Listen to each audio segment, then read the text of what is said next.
Hello મિત્રો, કેમ છો? મજામાં ને?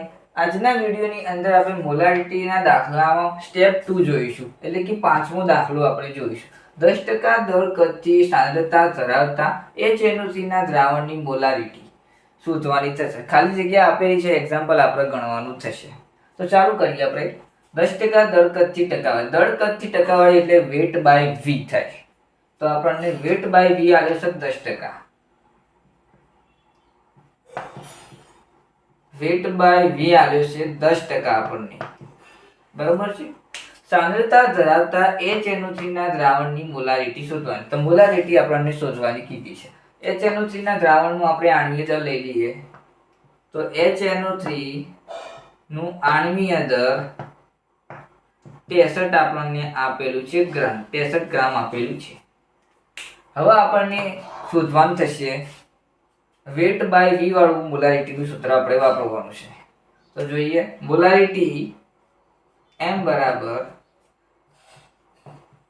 વેટ બાય વી ગુણ્યા 10 ભાગ્યા HNO3 નું આણ્વીય દળ. આ સૂત્ર આપણને વાપરવાનું છે. મોલારિટીનું આપણે સૂત્ર વાપર્યું વેટ બાય વી ગુણ્યા 10 ભાગ્યા HNO3 નું આણ્વીય દળ. હવે આપણે આગળ જોઈએ તો HNO3 નું એટલે કે HNO3 નું આણ્વીય દળ આપણને જાણીએ છીએ અને વેટ બાય વી આપણને 10% આલેલું છે. 10% ગુણ્યા 10, 10 ગુણ્યા 10 ભાગ્યા 63. જવાબ આવશે 1.58 મોલ ઇન્ટુ લિટર ઇનવર્સ. આ મોલારિટી જ કહેવાય, મોલ ઇન્ટુ લિટર્સ ઇનવર્સ એટલે કે મોલારિટી. હવે આપણે છઠ્ઠો દાખલો જોઈશું.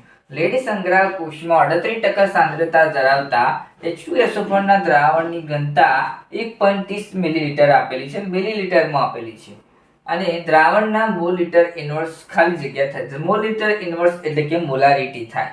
તો આપણે દાખલો જોઈએ તો 38% સાંદ્રતા આલી છે લેડ સંગ્રહ કોષમાં 38%, એટલે કે વેટ બાય વી આપેલું છે. આ દાખલાની અંદર વેટ બાય વે આપેલું છે 38% સાંદ્રતા ધરાવતું લેડ સંગ્રહ કોષમાં. એ આપણને આપેલો છે 38%, બરોબર છે. H2SO4 ના દ્રાવણની ઘનતા આલી છે 1.30 મિલીલીટર. 1.30 મિલીલીટર H2SO4 ના દ્રાવણની ઘનતા આપણને D આપેલી છે. ઘનતા D 1.30 મિલીલીટર આપેલી છે.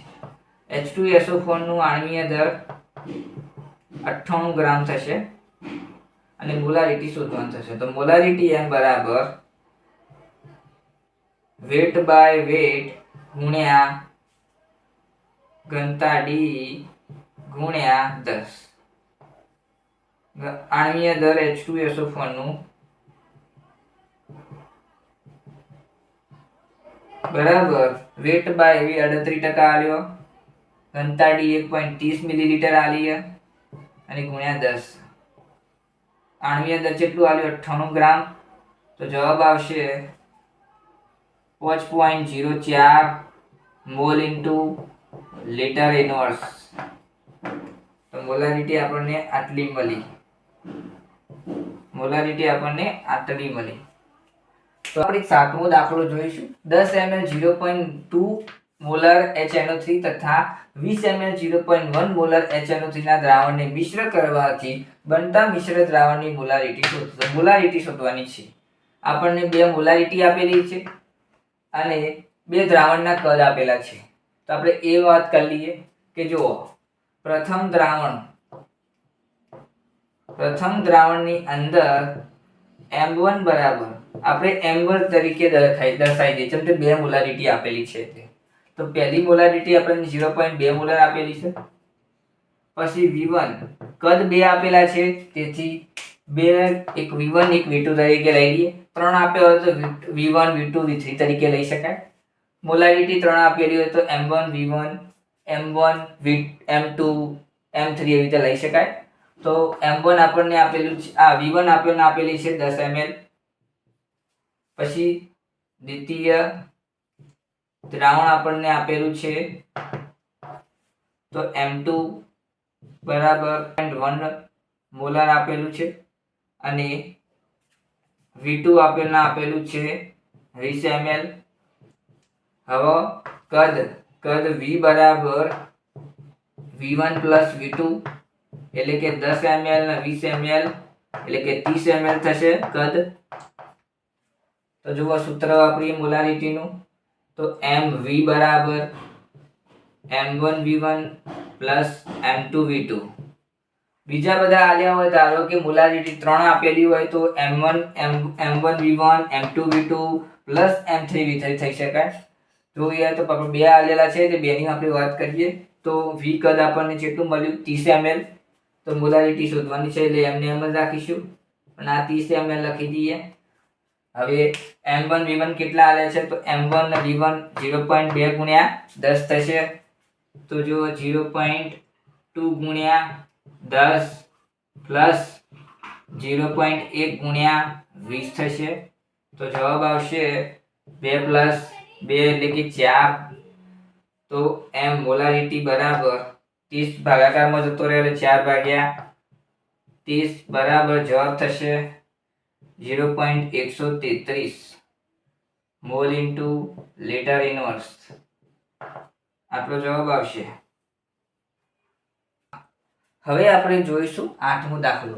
25 સેલ્સિયસ તાપમાને 4 મોલર સાંદ્રતા આપેલી છે ધરાવતા 4 H2SO4 ના 2 લીટર જલીય દ્રાવણમાં કેટલું પાણી ઉમેરવાથી 1 મોલર બનશે, 1 મોલર થશે.